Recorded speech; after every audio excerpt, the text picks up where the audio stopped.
Mergers and acquisitions can be a big deal, even for smaller companies.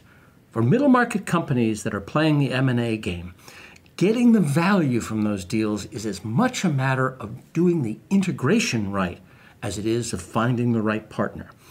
We'll track the quicksand in merger and acquisition integration, and we'll show the ways to avoid it on the next episode of The Market That Moves America. Welcome to The Market That Moves America, a podcast from the National Center for the Middle Market, which will educate you about the challenges facing mid-sized companies and help you take advantage of new opportunities. Today's podcast is the problems middle market companies face when it comes to integration after a merger or acquisition. We'll talk about the problems, and we'll talk about how companies can avoid them and succeed in post-merger integration. I'm Tom Stewart, the Executive Director of the National Center for the Middle Market at The Ohio State University Fisher College of Business. We're the nation's leading research center studying mid-sized companies, which account for a third of private sector employment and GDP, and the lion's share of economic growth. It is indeed the market that moves America. The National Center for the Middle Market is a partnership between Ohio State and SunTrust Bank's Grant Thornton LLP and Cisco Systems. With me today is Ed Kleinguetl, who comes to us from Grant Thornton. Ed is a partner of the firm. He works in its transaction advisory services area, and he leads its integration practice. Ed worked closely with the National Center for the Middle Market on our recent study of M&A. Ed, it's great to have you here. It's a pleasure to be with you today, Tom. Ed, let me begin with a couple of points, some of the data that showed up in our study of middle market M&A to set the stage. As you know, the study shows that deal making is prevalent, important, and difficult for middle market companies. On the prevalent side, in any given year, about 20% of companies, 1 in 5, buy something. They buy all or part of another company, and about 5% of companies sell all or part. So it's prevalent. It's important. Those companies that do buy something say that they expect that acquisitions will produce more than a quarter of their growth. And as for difficult, well, we were surprised to learn that 70% of buyers and 90% of sellers have had little or no experience with deal making before. Ed, that inexperience surprised me, but I imagine you've seen it. Yes, Tom, we have. It's interesting because the statistics have been out there for a long time that somewhere between 60 some or 75% of deals don't hit their targets. So there's reasons that people are struggling with.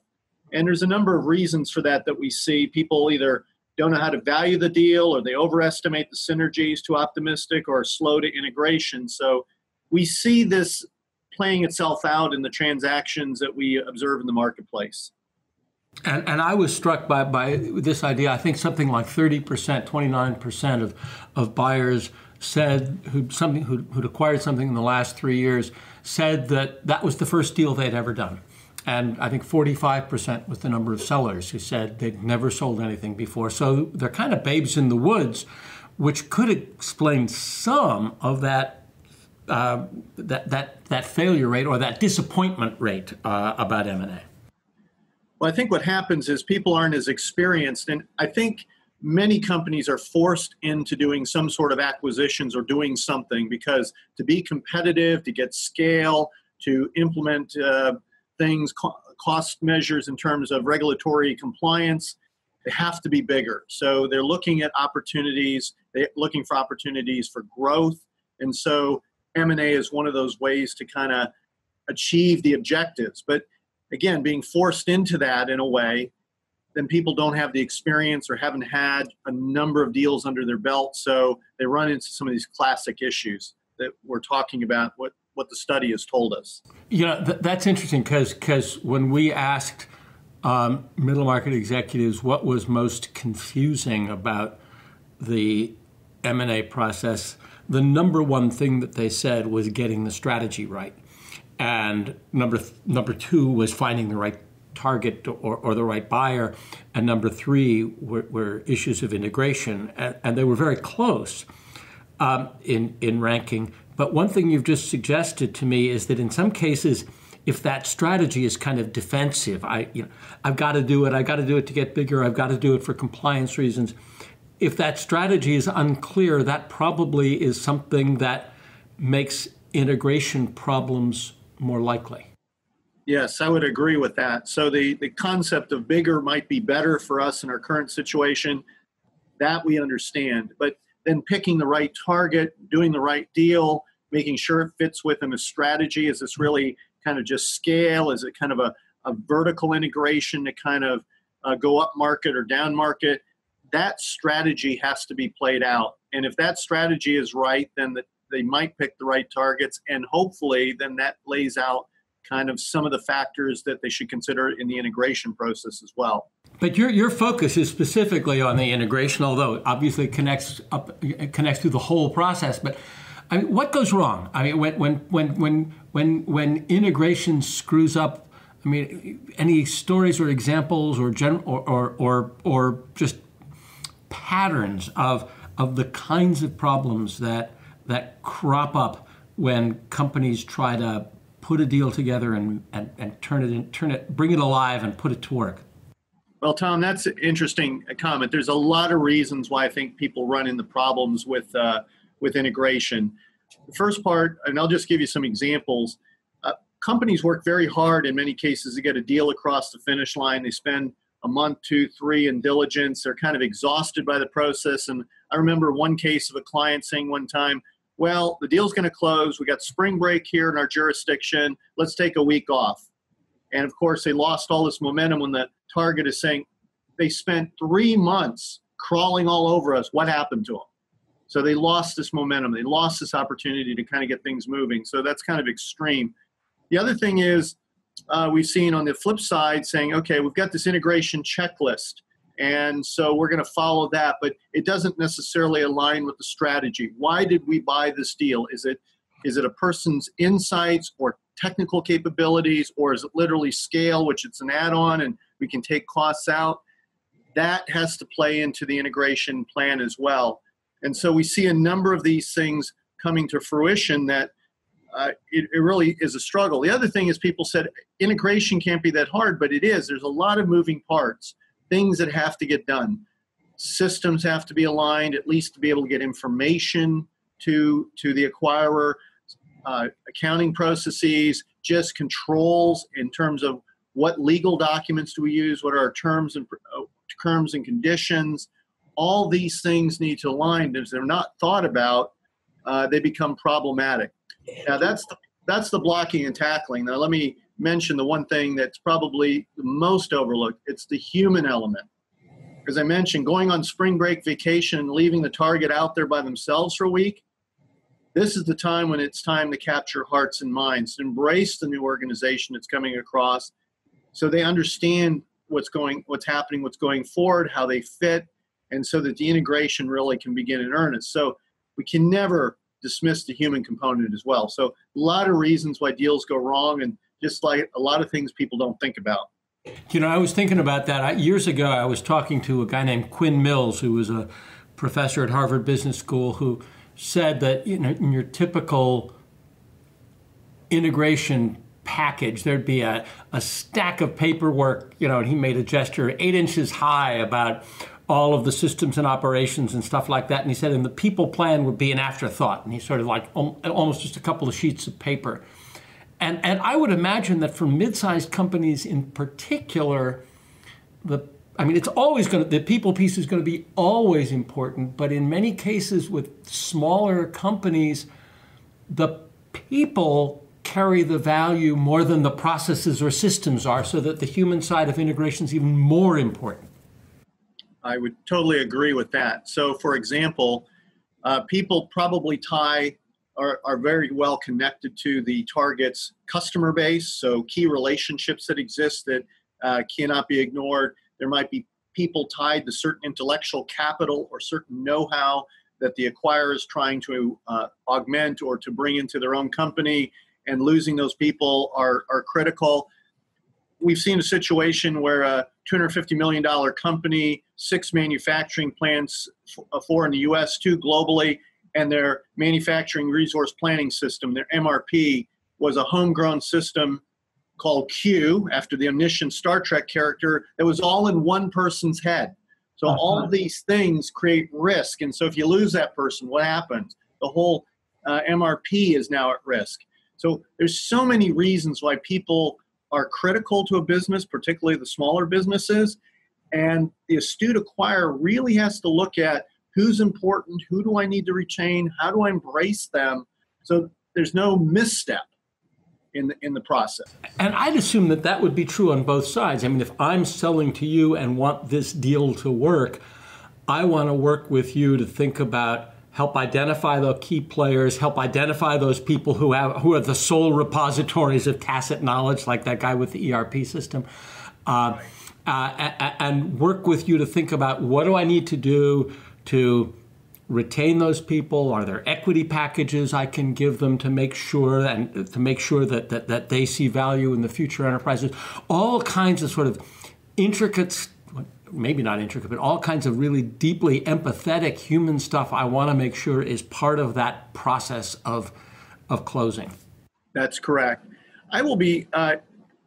I've spent 15 years in consulting on integration and 15 years before that on the other side with highly acquisitive companies. So I will tell you this, I think the number one issue with people from a acquirer standpoint needs to be transparency, because it's a trust factor. I found that no matter what the retention bonus is or the package is, if the acquirer's management team, if their people don't have credibility with the target's people will leave. And of course, you can imagine in a time of transition, the best employees of the target are the competitor's best prospects. And of course, the best customers of the target are the competitor's best prospects as well. So it really behooves a company to focus on, what do we need to do to embrace the people, bring them across, and avoid a misstep on day one.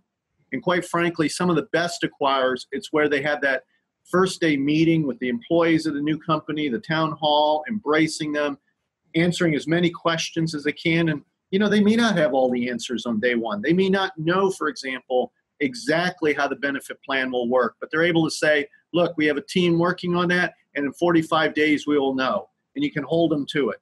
So that gives people a sense of some sort of certainty in a time of uncertainty. Yeah, I know. I remember my feeling that I've been through a couple of those situations of being acquired, and I know my first reaction was, gee, plan A is become indispensable, and plan B is make sure I have plan B in case I'm not indispensable. But there's always that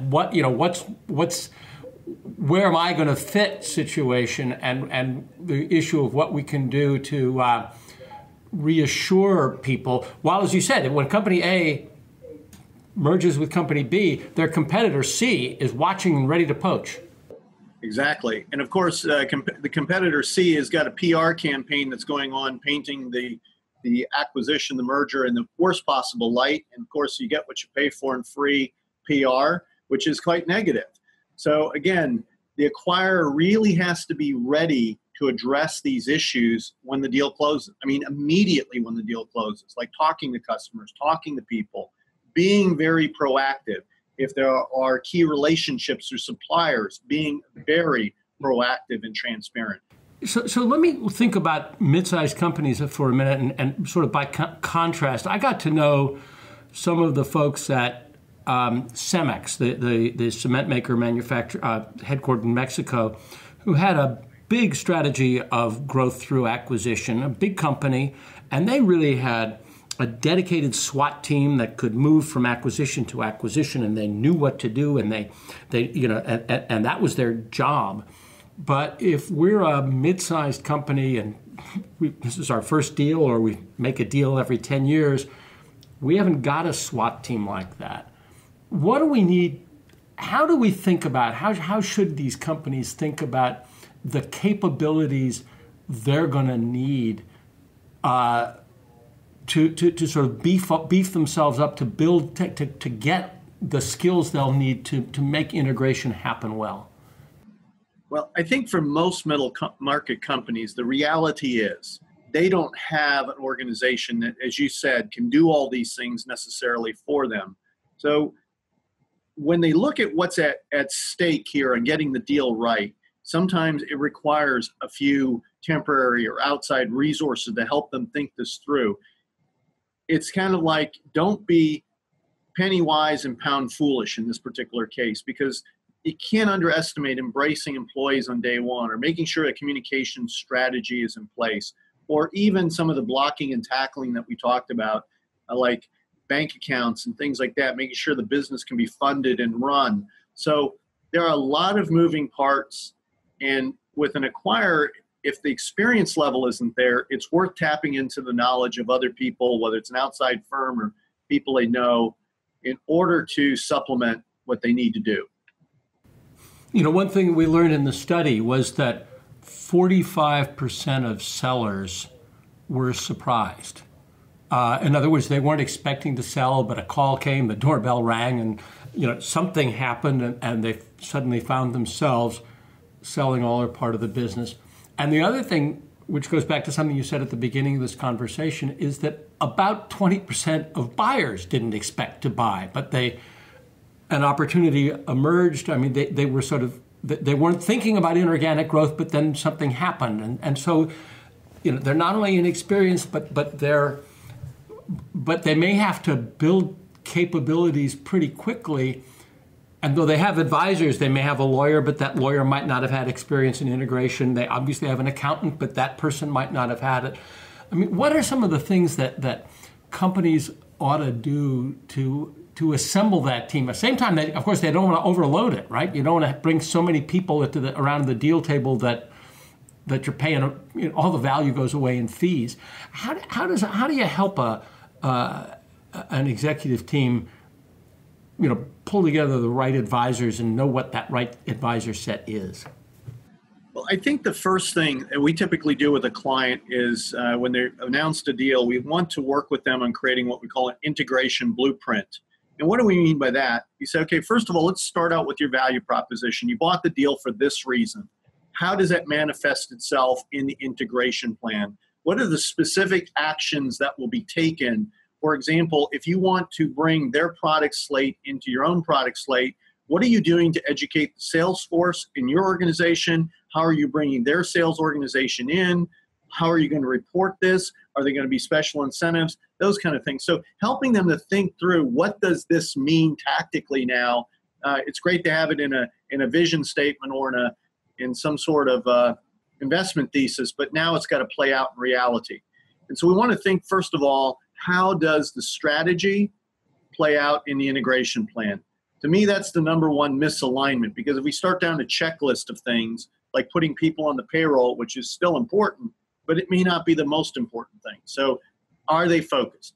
The second thing is to look at the risks associated with the transaction. We've touched on a number of customer retention, employee retention, cultural alignment. How does the organization fit in? Because if an organization, the acquirer, is much more rigid and you're buying an entrepreneurial company and that's the value they see, how does that entrepreneurial business fit in? So what policies need to be in place on day one, because maybe that's different. The synergies that were estimated, what's the plan to capture them? And what I will always call the infrastructure, systems, reporting, getting key performance indicators out of the business. So there's a number of risks to think about. And the third thing we say, okay, how could this business be disrupted? Just forget the transaction for a moment. What were the headwinds that were in the marketplace, if any, and how do we address them as well? Because those risks exist with or without the transaction. So we want the company to really think about this acquisition in a very holistic way, and from there, then we can plan an appropriate integration. And also your advisor group. So to take your first example, if getting that Salesforce incentive and the salespeople trained up right is critically important, then you might need to bring an advisor in for that or not, depending on what it is. And if so, that would help also. That would also help me figure out where I need more expertise than I have in house, and the kind of expertise I want to bring together or want to bring to it. Absolutely. Yeah. One of the things that I'd like to sort of close with, I mean, this I think was a really good list of of ways in which you can prepare and cope with the surprises that are going to come. I mean, because they are going to come. And maybe you could pull out, Ed, a couple of things that you see companies needing to do that would really also be great at preventing those risks from appearing in the first place. We've talked a little bit about the cure. Talk a little bit about the ounce of prevention. Well, I think there's a few things that companies can do. I honestly think some of this planning and risk assessment needs to happen already in the diligence phase. And so we've been more proactive with clients saying, okay, have you looked at this business from a business standpoint, the synergies, is it real, not just from a number standpoint, but can they achieve what they think you're going to achieve? What about these risks on customer concentration or key employees? Is there anything being done in diligence? What about what kind of incentives that the company has to target? How will they align within your own organization? Because the worst thing to do is disrupt the person's lifestyle. So I'll give you an example on that one. We had a client, and it was a relatively large client years ago, who bought a very high-tech firm in the Boston area. It was basically a think tank, very smart people that came out of this technology space. They were buying it for that technology space. And so they had an integration checklist and said, put them on Blue Cross Blue Shield of Illinois. So they did. Problem was there were no doctors in Boston for Blue Cross Blue Shield of Illinois. And so we had 40 smart people that suddenly had no doctors. Not a very good strategy, but that's kind of was not well thought out. And talk about getting off on the wrong foot with your new critical employees, too. I mean, you can fix that problem, but you've also created an impression that's not going to go away. Exactly. And I'll give you another one from a diligence standpoint. So we had one time an injection molded plastics business. Actually, this was my time in industry. We were looking at this deal. And from a numbers standpoint, it made sense to move the Tennessee plant to Arkansas. There was capacity. We could build the inventory. The molds and presses could be moved. It looked like a slam dunk. And so there was a synergy for this. Of course, nobody actually looked at the contract for the main customer of the Nashville plant. And they were making these, I'm dating myself here, the big projection, projection frames for these big projection TVs. And the contract called for the plant to be in proximity to that customer. So that's one of those synergies. It's not a 10% miss or a 20% miss. That's a 100% miss. So just looking at from an operational standpoint, having thought that through before just saying, okay, this is a great synergy, we'll be able to get it. Because the numbers worked on a piece of paper, but looking at the contracts and the operations, it wouldn't work. So Ed, I'm sort of hearing three things as we sort of maybe tell me if this is a good wrap up. Number one is that the people side of getting integration right, the talent side, the human capital, the intellectual capital side of that is always important, and particularly important in middle market acquisitions where people more than processes and procedures may carry a lot of the value. So that would be one thing. A second thing would be that it's really important to let your strategy drive your not only the decision to make a deal and not only the choice of target or seller you want to make, but your integration plan. You don't just want to go down a random checklist. You want to build an integration plan that is designed to maximize the value that you've strategically identified. And the third thing is that while you're really focused on that on that deal and really focused on getting it right and really focused on running your company, you mustn't lose sight of the larger competitive and business environment, that the rivals are still out there, the customers are still out there, the disruptive technologies or the mega trends are still out there. And you can get caught in tunnel vision because you're so wrapped up doing your day job and your integration job that you forget to pick your head up your nose up from the grindstone and look around. I think, Tom, that's an excellent summary of things. I would add one thing, one slight dimension to the talent standpoint, the cultural component too, because typically smaller companies could be owner-operator led, and so it could be more entrepreneurial, less structured in decision-making sometimes. So 50% of deals, the statistics are out there, go sideways just because of cultural clash. So in addition to making sure the employee and the workforce is right, we got to think through the cultural components as well. Right, and some of those are as you said, they are sort of questions of formality versus informality, and it's not just whether there's foosball, but sort of how decisions get made. How decisions get made, how they team, how collaborative. We've seen all these things, right? One where the owners dictate something and everybody says, yes, sir, how high? And the other one, it's more collaborative, more familial. They challenge the process. Those things have to be addressed because they don't go away just because a transaction happened. Ed, this has been a fabulous conversation, and I'd like to thank you very much for it. You can learn more about Ed Kleinguetl and Grant Thornton's transaction advisory services from their website, which is grantthornton.com/services/advisory. And you can find and download our M&A report, Middle Market M&A, at the National Center for the Middle Market's website, which is middlemarketcenter.org. Thank you again for listening to The Market That Moves America. Never miss a new episode. Subscribe to the podcast on iTunes, Stitcher, Google Play, or wherever fine podcasts can be found. Or you can subscribe and learn more about us at our website, which again is middlemarketcenter.org.